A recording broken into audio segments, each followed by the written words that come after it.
안녕하세요, 경자입니다. 오늘 바이젠셀의 청약이 끝났는데요. 그래서 바이젠셀의 청약 결과와 함께 공모가 선정에 활용된 유사 기업들과 비교를 해보면서 상장 후 주가를 예상해 보겠습니다. 오늘은 특히 코스닥 시장에서 면역 치료제를 개발 중인 박셀바이오와 유틸렉스와도 간단하게 비교해 보도록 하겠습니다. 아시다시피 다음 주는 청약 일정이 없고 상장하는 종목은 5종목이 있습니다. 청약하신 종목들은 스케줄을 잘 체크해 두시고요. 바이젠셀은 8월 4주차죠. 25일 수요일에 상장합니다. 4주차에는 바이젠셀만 상장하는 일정이네요. 그럼 청약 결과부터 체크하겠습니다. 바이젠셀의 수요 예측 결과는 무난한 수준이었는데요. 기관 경쟁률은 1271대 1, 그리고 의무 합약도 13.6% 나오면서 최근 청약한 종목들과 비슷한 수준으로 결과가 나왔다고 말씀을 드렸죠. 그리고 오늘 일반 청약에서는 일반 경쟁률은 886대 1이 나왔습니다. 그래서 총 증거금으로 약 11조 원이 모였는데요.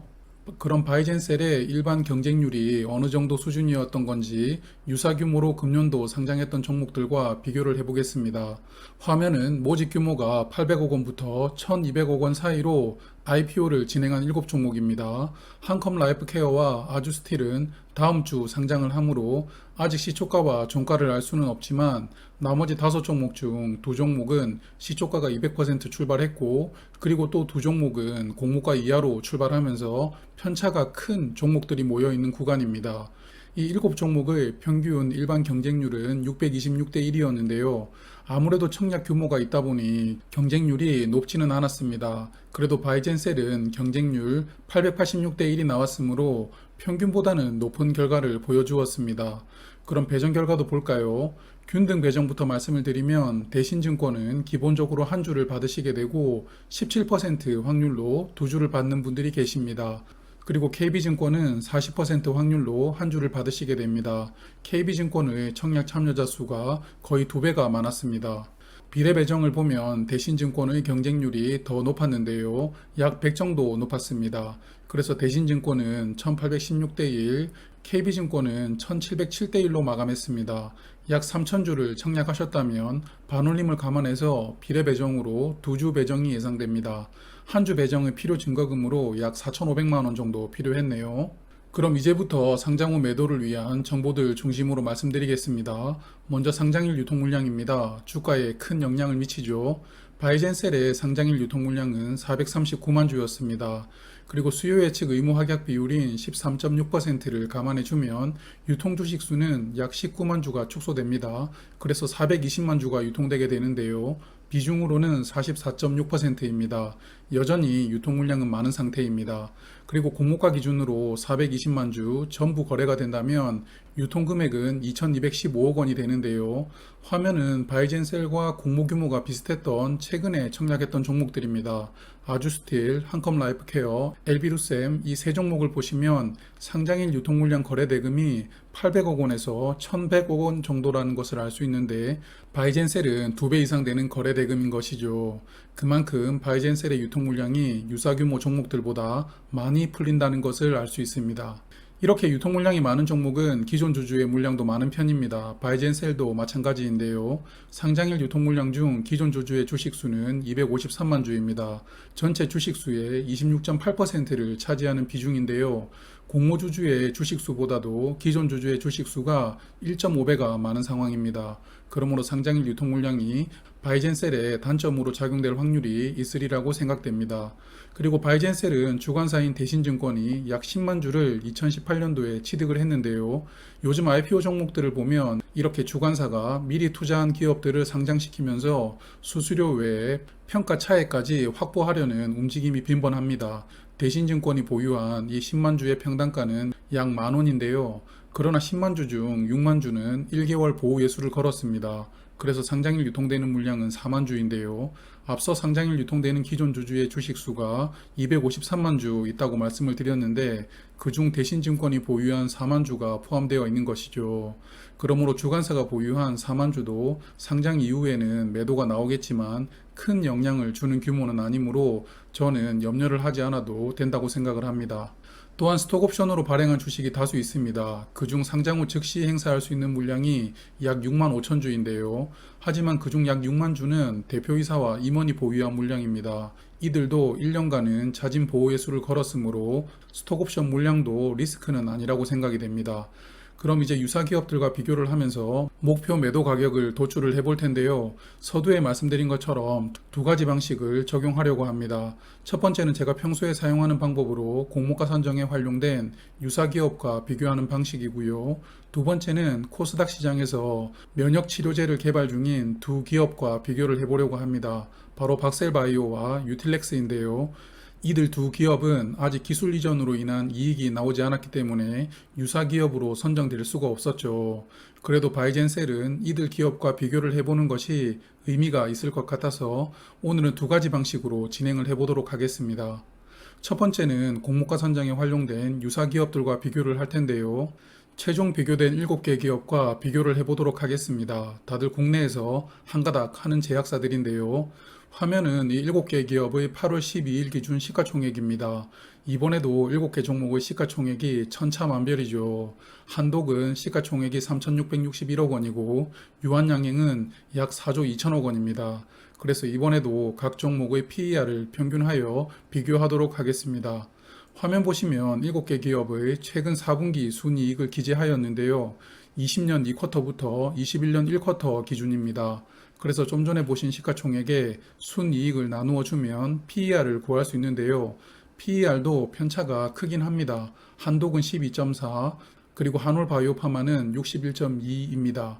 여하튼 이 7개 종목의 평균 PER은 34가 됩니다. 그리고 바이젠셀은 특례 상장하는 종목이므로 공모가 선정에 반영하였던 2025년 이익에 25% 할인율을 적용한 189.5억 원을 기준으로 비교하도록 하겠습니다. 바이젠셀의 추정 순이익 189.5억 원에 7개 종목의 평균 PER을 곱해주면 적정 시가총액으로는 6,436억 원이 나옵니다. 주가가 68,200원 일대의 시가총액인데요.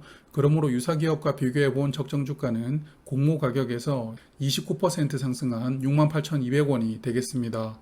이제 두 번째로 코스닥 면역치료제를 개발하는 두 기업과 간단하게 비교를 해볼 텐데요. 먼저 박셀바이오부터 보겠습니다. 박셀바이오도 면역세포 치료제를 주력으로 개발 중인데요. 간세포암과 다발골수종을 치료하는 신약 개발이 현재 임상 2단계가 진행 중입니다. 두 개의 파이프라인이 임상 2단계가 진행 중이다. 이렇게 기억을 해두시고요.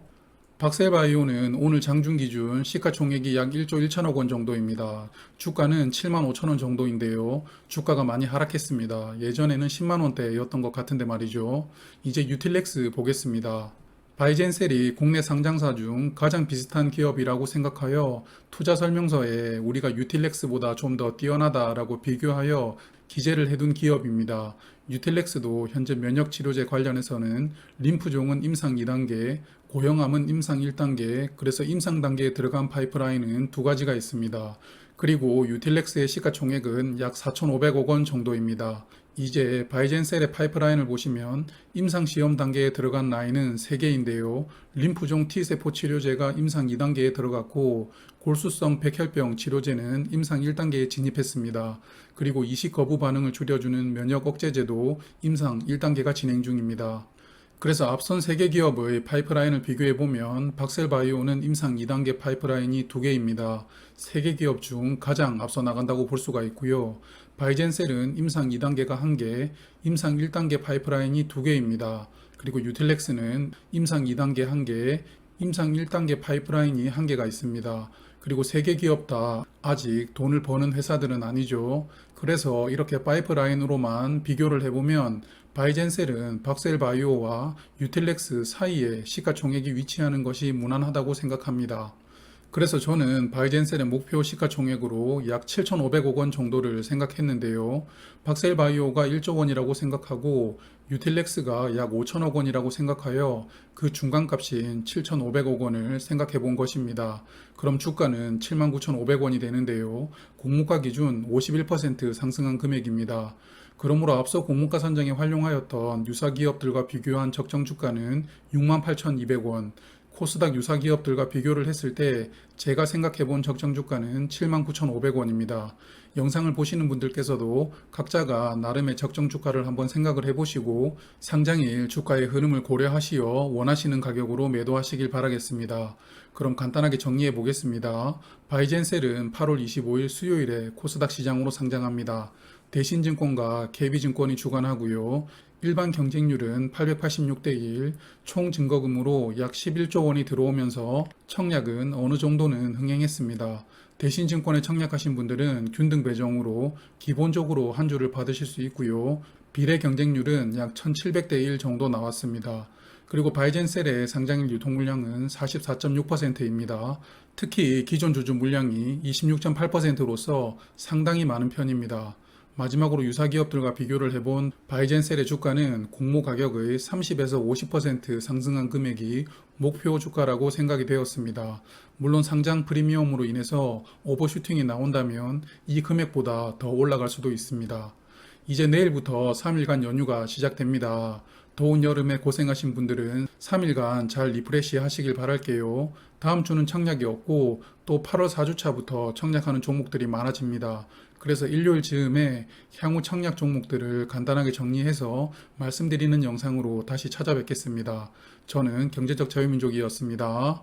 주말 즐겁고 행복하게 보내세요.